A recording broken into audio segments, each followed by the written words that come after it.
face you.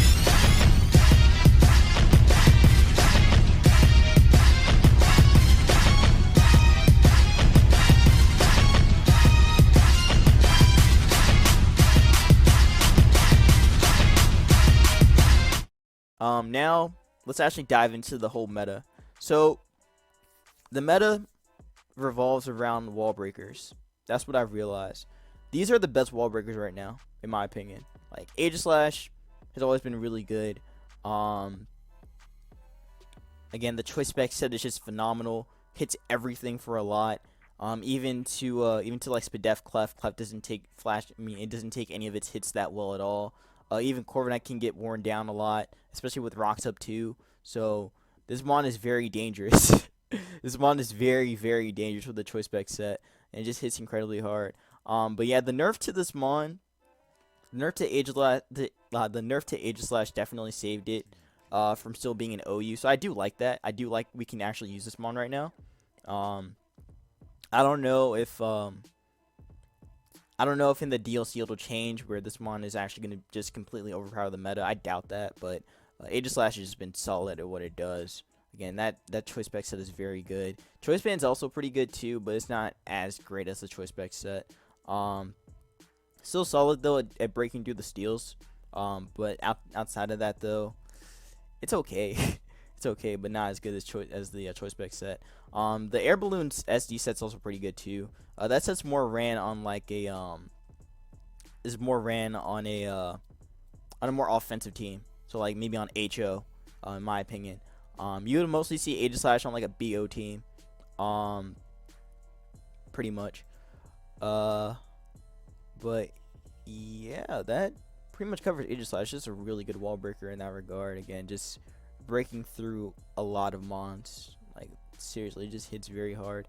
Probably the best answer to it is Mandibuzz in my opinion. That's like the best answer. You could even argue. Nah, I can't even argue Clef, honestly. Clef gets blown back by it. You could kind of argue Corviknight, but they could still get blown back, especially after a crit. But Mandibuzz definitely can wall it. It can definitely wall it. So there's some fruit for you, I guess. Then we have Dracovish. Now we gotta talk about this mon. Now, this mon has been debated for being suspect tested, and I believe that this mon needs to be suspect tested. It's insane how hard this mon hits. In rain, outside of rain, this mon hits hard as hell. Seriously, this mon hits hard as hell. Like there's no answer to it besides Toad, and that's why Toad is like top 10 right now. It's because of this thing. And Dracovish is like, okay, actually wait, Toad is like 4th right now in usage, and then Dracovish is like 8th right now. So here's my thinking: if Dracovish drops, then so does Toad. That's how I see it. I mean, I'm pretty sure that's how everybody sees it if this mon drops. Like if this mon gets suspect tested and then gets banned or something, which I highly doubt. I feel like people are not gonna try and ban this thing, but I would definitely ban this thing. Well, actually, I'm not gonna say ban it. I'm gonna say that I would suspect test it anyway, just because I still think this mon's just hits insanely hard. Again, that Fish's Rend. Fish's Rend, in case you don't know what the move does, it's a jaw move that gets boosted by Strong Jaw, and what it does is that it does double the damage if you're faster. So let's say so basically if you're faster than that mon, or if you're faster than the opposing mon, then you're gonna do double the damage with it, plus adding on to Strong Jaw, which just hits insanely hard, like almost like 200. I think almost 200 base attack.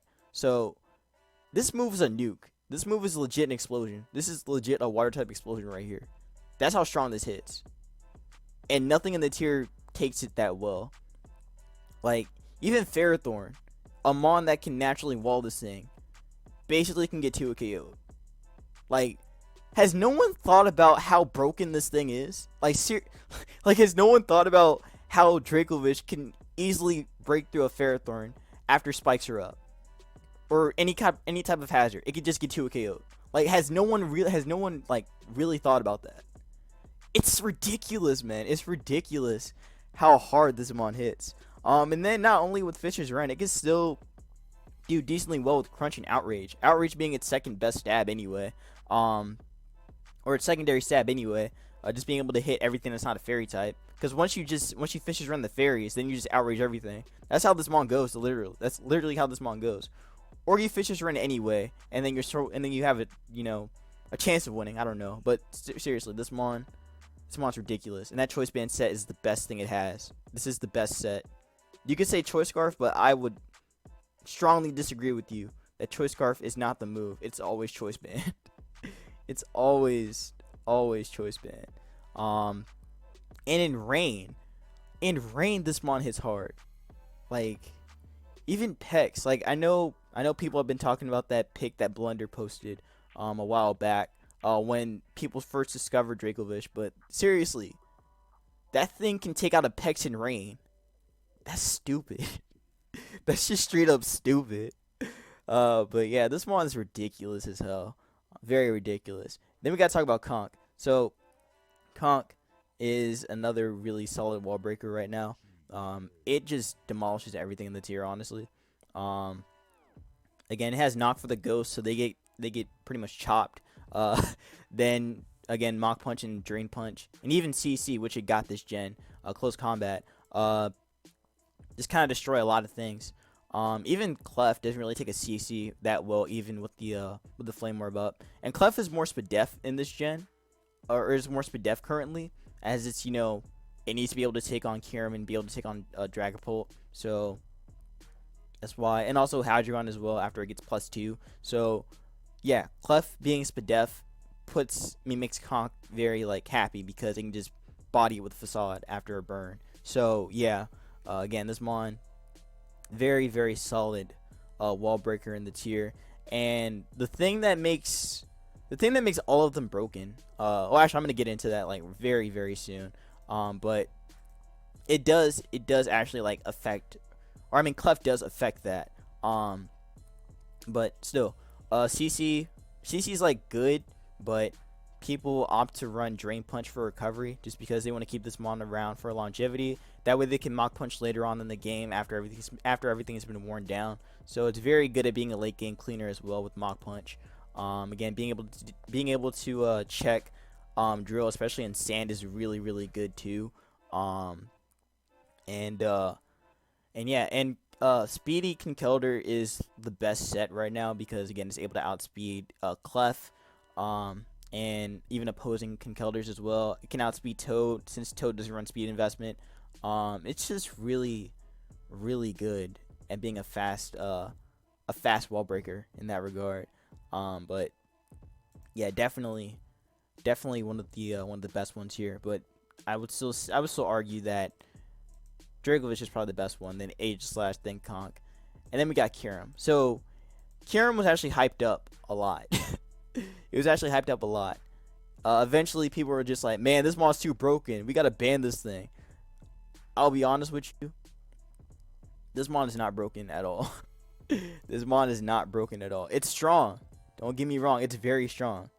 And I mean, hey, Kirim Black got banned because it finally got the stab it needed, the physical stab it needed, and it got set up. So you would be like, man, it makes sense for this mon to get banned because it has all that. But no.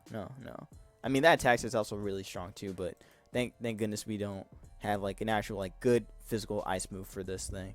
But Icicle Sphere is what really put Kirim Black on the edge and made it Ubers. So I'm happy for Kirim Black that it's finally Ubers after 3 generations. But still, the choice spec set is very strong.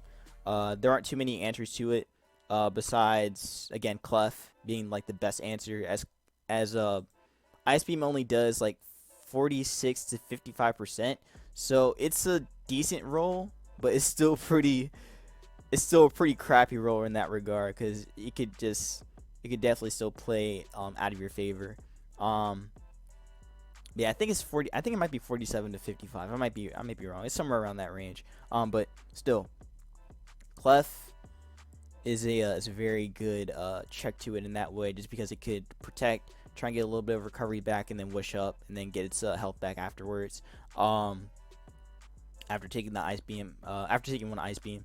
So yeah, but still, there aren't too many answers to beam. Again, Choice Spec's ice beam just hits incredibly hard. Being able to almost 2 KO most of the mons in the tier. Again, Ice Beam pretty much like 3 KO, Aegislash I think. Bishop gets 2 KO, Cinderace gets 2 KO, Clef can potentially get 2 KO again, like I said with that roll. Cloyster, I don't know about Cloyster. Kong could definitely get destroyed by it. Corviknight gets 2 KO'd. Even if it's Spadef, it can still take quite a bit though, but it's kind of a roll though. It's a roll, and Corvy's favorite to still live.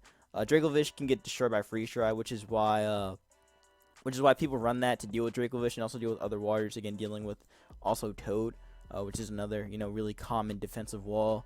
Then Draco Meteor, which can just dominate everything as well. Again, barring the fairies, which get beat down by Ice Beam anyway. And then Earth Power is going to be there for the steals. Again, hitting Jirachi. Even dealing with Drill as well, but Beam just covers Drill anyway. Same with Ferrothorn as well. So Earth Power, it's great. It's good for the other steals, or for other steals again like Jirachi. But outside of that though, Beam is just better overall. Which is why people even run Beam anyway, or run Earth Power anyway, to deal with steals again like this, and even Pex to some extent. But you have Freeze Dry for that. So I don't know. Earth Power is kind of, I'm not going to say Earth Power is bad. I'm not going to say that at all. But it does feel a little weighted, I'd say. You could run Weather Ball, which is something that people did run earlier in the meta with Sun. This mon hits very hard with Sun, with the Weather Ball. Which I'll actually get in the Sun really soon too. And all the weathers as well. It's going to be a long video. I'm letting you know this. I probably should have said that in the beginning, that this was going to be a long video. But yeah, and also its speed tier is really good too. The speed tier has pretty much like benefited, or the speed drop in this gen has benefited Kyurem to where it could actually be like useful. Because again, last gen you barely saw Kyurem, and if you did see Kyurem, it was going to be a subset, a sub-roost set. So yeah, I couldn't really like play into that effect with last gen when the fastest mon in the tier was Mega Alakazam being base 150. So I mean, it's not like too far off, but still there were other monsters that were like in that range anyway. So Kyurem couldn't really compete in that. But now with the cap being 143 and there aren't that many fast mons and the average speed being around like 90 to 100, Kyurem can just like have a free time here and just beam everything. So yeah, very strong mon in that regard. Very, very strong mon. But yeah, that pretty much covers the best wall breakers in the tier.